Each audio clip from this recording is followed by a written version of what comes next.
Hello everyone, कैसे हैं आप लोग। आई होप आप लोग अच्छे होंगे। मेरा नाम है अर्पित। तो आज हम बात करने वाले हैं रिसेंटली एफएसएसएआई ने जो नोटिफिकेशन निकाला है उसमें हम बात करने वाले हैं असिस्टेंट और जूनियर असिस्टेंट पोस्ट को लेकर के। अभी रिसेंटली मैंने जो वीडियो अपलोड किया था उसमें हमने सारी ही पोस्ट के बारे में देखा था कि मतलब कौन कौन सी पोस्ट निकली हैं, उसके लिए एज क्राइटेरिया क्या है और क्या क्या क्वालिफिकेशन चाहिए, सबके बारे में हमने डिस्कस किया था। लेकिन स्पेशली इस वीडियो में हम बात करेंगे असिस्टेंट और जूनियर असिस्टेंट ग्रेड 1 के बारे में, क्योंकि बहुत सारे लोगों के मैसेज और कमेंट्स आए कि वो असिस्टेंट पोस्ट के लिए कैसे अप्लाई कर सकते हैं और सिलेबस क्या रहने वाला है। मेन तो सिलेबस को लेकर के बहुत बहुत कन्फ्यूज़न है अभी, ठीक है। तो इसके बारे में डिस्कस करेंगे। और इस पोस्ट के बारे में इसलिए इंपॉर्टेंट हो जाता है यार, क्योंकि बहुत सारे लोग ना टेक्निकल बैकग्राउंड से नहीं है, लेकिन वो चाहते हैं कि एफएसएसएआई में वर्क करना, एफएसएसएआई ऑर्गेनाइजेशन में जा करके कुछ काम करना। तो उनके लिए अगर वो चाहते हैं कैसे इस एफएसएसएआई के अंदर एंटर कर सकते हैं, ठीक है, तो उनके लिए बहुत इंपॉर्टेंट हो जाता है असिस्टेंट और जूनियर असिस्टेंट ग्रेड 1। तो इसके बारे में डिस्कस करेंगे। मेजर तो हम सिलेबस के बारे में देखेंगे। जैसे कि एफएसएसएआई ने दो नोटिफिकेशन निकाले थे ना, DR03 और DR04। तो DR04 में असिस्टेंट और जूनियर असिस्टेंट की पोस्ट निकली थी, ठीक है। तो उस बारे में हम डिस्कस करने वाले हैं, ठीक है। तो टाइम को ज़्यादा ना वेस्ट करते हुए थोड़ा सा यार रिक्वेस्ट है आपसे, अगर आप चैनल पर नए हो तो यार चैनल को सब्सक्राइब कर देना, क्योंकि अगर आप एफएसएसएआई से रिलेटेड एग्जाम की तैयारी कर रहे हो और अगर आप food safety officer, technical officer, किसी भी पोस्ट के लिए आप तैयारी कर रहे हो तो आपको यहाँ पर काफ़ी अगर नोटिफिकेशन कोई आता है तो आपको सबसे पहले नोटिफिकेशन मिलता है। एफएसएसएआई का नोटिफिकेशन भी आया था, हमारे चैनल पे सबसे पहले वीडियो अपलोड हुआ था। और साथ ही साथ आपको एक ऑथेंटिक और जेन्युइन इन्फॉर्मेशन मिलती है, ये सबसे अच्छी बात है, ठीक है। तो आप चैनल को सब्सक्राइब कर सकते हो। इसके साथ ही सर ऑल नोटिफिकेशन बेल को ज़रूर ऑन कर देना, ठीक, जिससे आपको कोई भी अदर वैकेंसीज आती हैं तो आपको उससे जिस स्पेशली फॉर लाइफ साइंस से रिलेटेड और फूड टेक वगैरह से रिलेटेड कोई वैकेंसी आती है तो। इसके साथ ही साथ आप हमारे वेबसाइट पे भी विजिट कर सकते हो, वहाँ पर आपको सिलेबस वगैरह मिल जाएगा एग्ज़ाम से रिलेटेड। इसके साथ ही साथ आप हमारे इंस्टाग्राम पेज को ज़रूर फॉलो करिए, वहाँ पर हम कुछ पोस्ट वगैरह डालते रहते हैं एग्ज़ाम से रिलेटेड चीज़ें। इसके साथ ही साथ आप टेलीग्राम चैनल को जरूर ज्वाइन करिए, वहाँ पर बहुत सारे मेंबर्स हैं। अगर हमें इमीडिएटली कोई इन्फॉर्मेशन देनी होती है एग्ज़ाम से रिलेटेड, कोई नोटिफिकेशन आता है या फिर कुछ भी इन्फॉर्मेशन होती है जो कि बहुत ज़रूरी होती है, बहुत इंपॉर्टेंट होती है, तो वो आपको वहाँ टेलीग्राम में मिल जाएगी, ठीक। इसके साथ ही साथ आप फेसबुक पेज को भी ज्वाइन कर सकते हैं, वहाँ पर भी हमें फॉलो कर सकते हैं। तो ज़्यादा टाइम को ना लेते हुए अगर हम बात करें तो स्पेशली दो पोस्ट के बारे में आज बात करेंगे, जो कि है असिस्टेंट और जूनियर असिस्टेंट ग्रेड 1। तो थोड़ा सा अगर देखें तो यहाँ पर जो क्वालिफिकेशन है क्या है और कितनी पोस्ट निकली है और एज लिमिट के बारे में देख लेते हैं। इसके बाद हम चलते हैं इंपॉर्टेंट जो है सबसे ज़्यादा सिलेबस को लेकर बहुत बहुत कन्फ्यूज़न है। तो कई सारे लोग ना गूगल पे जा रहे हैं, तो कोई भी वेबसाइट पे जाकर के विजिट कर रहे हैं, वहाँ से सिलेबस लेकर के आ रहे हैं, तो वो सिलेबस सही नहीं है। आप पहले उसको वेरीफाई करिए, ठीक है, तभी जा करके आप अपनी प्रिपरेशन स्टार्ट करिए। तो जो पहली जो पोस्ट है वो है असिस्टेंट की, और इसके लिए जो एजुकेशनल क्वालिफिकेशन चाहिए वो रहने वाला है bachelor degree from a recognised university और इंस्टीट्यूट। यहाँ पर सिंपल और सिंपल आपको एक बैचलर डिग्री चाहिए, वो किसी भी फील्ड में हो सकती है। इसके साथ ही साथ जो पोस्ट निकली हुई है वो 33 निकली हुई है, ठीक है। नंबर ऑफ पोस्ट ठीक है, बहुत ज़्यादा तो नहीं है लेकिन ठीक है। इसके साथ ही साथ जो एज लिमिट है वो 30 रहने वाली है यहाँ पर।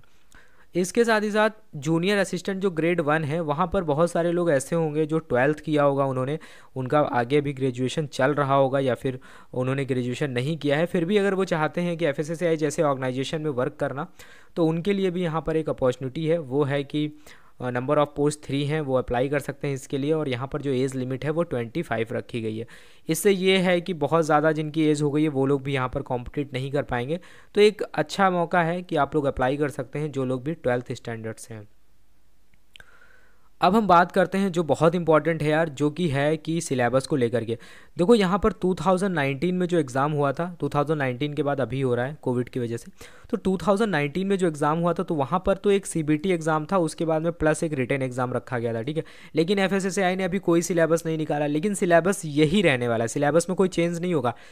क्या करते हैं ऑर्गेनाइजेशंस, क्या करते हैं, सिर्फ और सिर्फ एग्ज़ाम के पैटर्न को चेंज कर देते हैं, वो थोड़ा सा क्वेश्चंस के मार्क्स इधर उधर कर देते हैं, ठीक है, पैटर्न को ही चेंज करते हैं। बाकी सिलेबस जो होता है बेसिक वही रहता है। कोई भी ऑर्गेनाइजेशन, कोई भी इंस्टीट्यूट कभी सिलेबस नहीं चेंज करता है, ठीक है। बहुत रेयरली ऐसा होता है, कुछ टॉपिक जो होते हैं वो ऐड होते हैं, ठीक है, ये हो सकता है, बट ये कह दो पूरा पूरा सिलेबस चेंज हो जाए तो ऐसा नहीं होता है।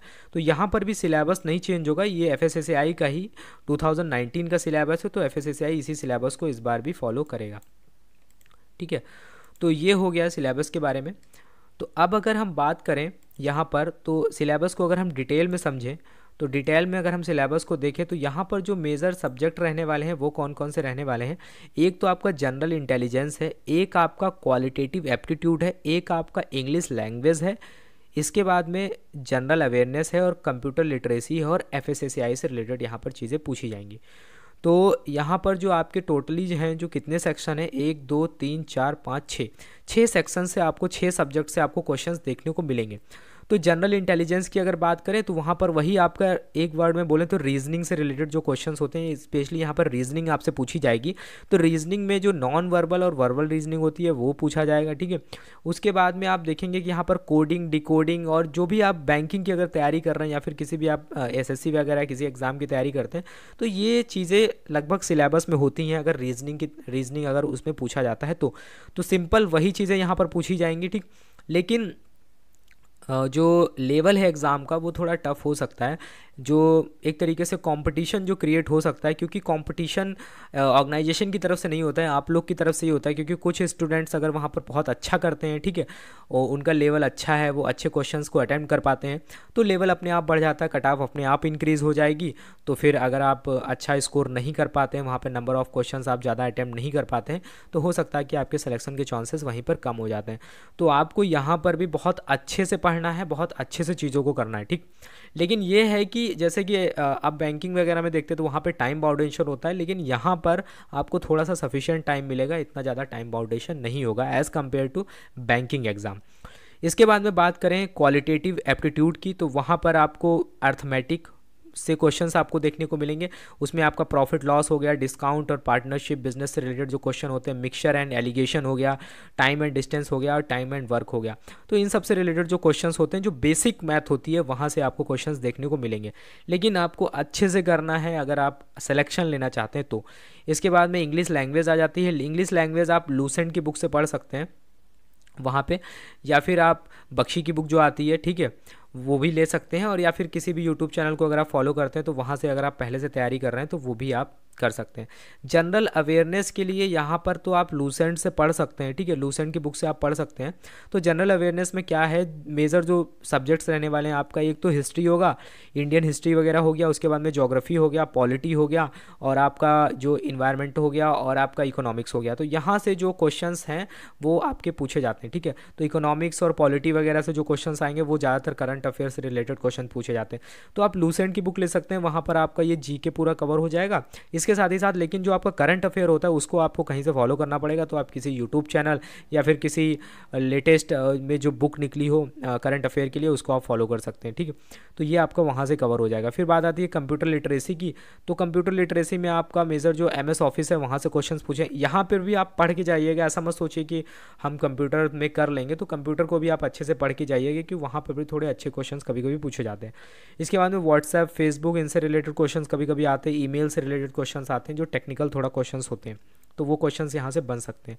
तो कंप्यूटर हो गया। उसके बाद में आ जाता है FSSAI। FSSAI में कि FSSAI का स्ट्रक्चर और इस्टेब्लिशमेंट के बारे में आपको पढ़ना होगा कि FSSAI के जो स्पेशली इनिशिएटिव्स हैं वो कौन कौन से इनिशिएटिव्स हैं, ठीक है। ईट राइट इंडिया इनका सबसे बड़ा इनिशिएटिव है, उसके बारे में आपको पढ़ना होगा। इन सब के लिए आप हमारा वीडियोज़ भी फॉलो कर सकते हैं यूट्यूब पर। वो सारे वीडियोज़ जितने भी टॉपिक हैं FSSAI के वो अवेलेबल हैं। आप नोट्स लेना चाहते हैं तो वो भी आपको मिल जाएंगे। तो यहाँ पर जो कंप्यूटर है और जो आपका FSSAI है, इसके लिए हम आपको नोट्स प्रोवाइड करा सकते हैं, ठीक है। बाकी जनरल अवेयरनेस के लिए भी हम आपको नोट्स प्रोवाइड कर सकते हैं। बाकी जो जनरल इंटेलिजेंस है और क्वालिटेटिव एप्टीट्यूड है, इसके लिए अगर आपकी पहले से थोड़ी बहुत प्रैक्टिस है तभी आपके लिए सही होगा, क्योंकि ये क्वेश्चंस ऐसे हैं कि आप कहीं से नोट्स लेकर के कवर नहीं कर सकते हैं। आपको जो है आपकी जो प्रैक्टिस है वो अच्छी होनी चाहिए यहाँ पर, ठीक है। तो आप कहीं से भी अगर नोट्स वगैरह परचेस करके कर लेंगे तो ऐसा पॉसिबल नहीं है। आप नोट्स ना ही लीजिए, कहीं से भी अगर आपको प्रिपरेशन करनी है तो आप किसी यूट्यूब चैनल या फिर कहीं से कर सकते हैं, या फिर कोई जो नॉर्मल बुक्स होती हैं इनके लिए उनको परचेस करिए। वहाँ पर जो क्वेश्चंस होते हैं, नंबर ऑफ क्वेश्चंस होते हैं, उनकी आप प्रैक्टिस करिए अगर आप सिलेक्शन लेना चाहते हैं तो, ठीक है। तो ये हो गया है ना यार, CBT का जो सिलेबस था यही सिलेबस आपको इस साल के एग्ज़ाम में देखने को मिलेगा। लेकिन पिछली बार क्या था, एक रिटन एग्ज़ाम भी कंडक्ट कराया गया था, ठीक है, दोनों पोस्ट के लिए, असिस्टेंट और जूनियर असिस्टेंट ग्रेड 1 के लिए। जो ये रहा उनका सिलेबस। लेकिन आपको क्या करना है, आपको उस सिलेबस को फॉलो करना है, लेकिन यहाँ पर अगर आपको कुछ नई चीज़ें देखने को मिलती हैं तो उसको भी आपको फॉलो करना है। यहाँ पर ये रिटर्न का सिलेबस है मानता हूँ, लेकिन इससे रिलेटेड जो टॉपिक्स हैं ना यहाँ पर, वो सारे आपको कवर करके जाने हैं, आपको कुछ छोड़ के नहीं जाना है अगर आप रियली सिलेक्शन चाहते हो तो। ठीक, तो यहाँ पर जो correcting the common errors in English, तो एरर से रिलेटेड जो क्वेश्चंस होते हैं ना वो आपके ऑब्जेक्टिव में भी पूछे जा सकते हैं। ठीक है, वहाँ पर भी पूछे जाते हैं। एडवर्ब हो गया, एडजेक्टिव हो गया, सिंपल एंड कॉम्प्लेक्स सेंटेंस हो गया। तो टोटल इससे रिलेटेड जो भी चीज़ें वो सारी आपको फिनिश करके जाना है। आपको टॉपिक्स जो है वो कॉमन दिखेंगे जो पीछे मैंने सिलेबस शेयर किया और जो रिटर्न वाला है, लेकिन कुछ भी आपको जो नया लगता है तो आपको यहाँ से भी कवर करके जाना है। ठीक है, तो जैसे कि यहाँ पर लेटर्स के बारे में है, तो इससे रिलेटेड क्वेश्चन वो ऑब्जेक्टिव में भी पूछ सकते हैं। ठीक है, ऐसा नहीं है कि ऑब्जेक्टिव में नहीं पूछे जाएंगे, यानी कि सीबीटी में, तो सीबीटी में भी पूछे जा सकते हैं। ठीक है, कॉम्प्रिहेंशन से तो नहीं देखने को मिलेंगे आपको क्वेश्चन सीबीटी एग्जाम में। उसके बाद में आपका जो role and function and initiative of FSSAI, ये आपका यहाँ से बहुत इंपॉर्टेंट हो जाता है, इसको आप अच्छे से कवर करके जाइए, क्योंकि यहाँ से तो क्वेश्चन रहेगा ही रहेगा, क्योंकि एफएसएसएआई जब एग्जाम कंडक्ट करा रहा है तो यहाँ से क्वेश्चंस आपको देखने को मिलेंगे। फिर ये कोडेक्स वगैरह है, तो इन सब पे ना एक डिटेल्ड वीडियो है हमारे कई सारे एफएसएसएआई से रिलेटेड, उनको आप फॉलो कर सकते हैं। उसके अलावा आपको कहीं से पढ़ने की ज़रूरत नहीं है, बहुत है वो इतना। ठीक है, तो ये हो गया सिलेबस। ये सिलेबस अगर आप चाहते हो तो हम आपको डिस्क्रिप्शन में लिंक दे देंगे, आप इस सिलेबस को डाउनलोड कर सकते हो और आप अपनी प्रिपरेशन को स्टार्ट कर सकते हो। और यहाँ पर आपको कोई डाउट नहीं रहेगा, अब जो सिलेबस है यही सिलेबस होगा, इसमें से अलग से आपको टॉपिक कुछ नया आपको देखने को नहीं मिलेगा। लेकिन हाँ, याद रहे कि बस इस बार जो है वो कंप्यूटर बेस्ड टेस्ट होगा, एक पेपर होगा कंप्यूटर बेस्ड टेस्ट का, सीबीटी का, उसी के बाद आपका सिलेक्शन होगा। तो जो भी आपको करना है, जितना भी आप इसको स्कोर करना है, आपको एक एग्जाम में ही करना है। आपको यहाँ पर रिटन या फिर सीबीटी 2 देखने को नहीं मिलेगा इन पोस्ट के लिए।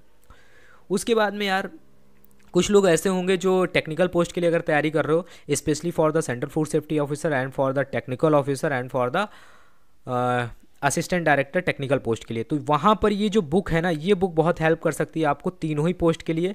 एक हो गया टेक्निकल ऑफिसर, एक हो गया सेंट्रल फूड सेफ्टी ऑफिसर, एक हो गया असिस्टेंट डायरेक्टर टेक्निकल।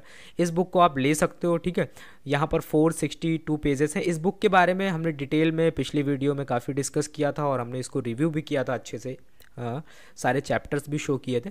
तो इसके बारे में आप जानना चाहते हो तो उस वीडियो में देख सकते हो। कंप्यूटर के लिए अगर आप लेना चाहते हो तो हमारा ये ई बुक है, आप इसको परचेस कर सकते हो। बाकी ये जो हमने यूट्यूब पे जितने सारे वीडियोस बनाए हैं ना, उनके पीडीएफ्स भी अवेलेबल हैं, उनके आप पीडीएफ्स लेना चाहते हो तो पीडीएफ्स भी ले सकते हो। इन सब चीज़ों के लिए आप हमारे जो व्हाट्सअप नंबर है उस पर आप मैसेज कर सकते हो और वहाँ पे कुछ भी आप पूछ सकते हो।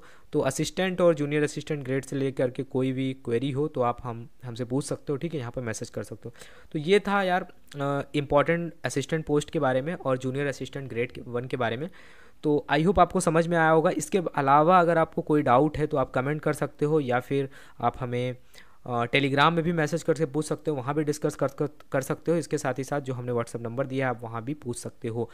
तो आई होप आपको वीडियो अच्छा लगा होगा। अच्छा लगा तो प्लीज़ यार इसे ज़्यादा से ज़्यादा शेयर करना और इसके बाद में कमेंट करके बताना और क्या है जो एग्ज़ाम को लेकर के जो नोटिफिकेशन आया है उसमें और क्या है ऐसा जो आप जानना चाहते हो, जो आपके लिए बहुत इंपॉर्टेंट है।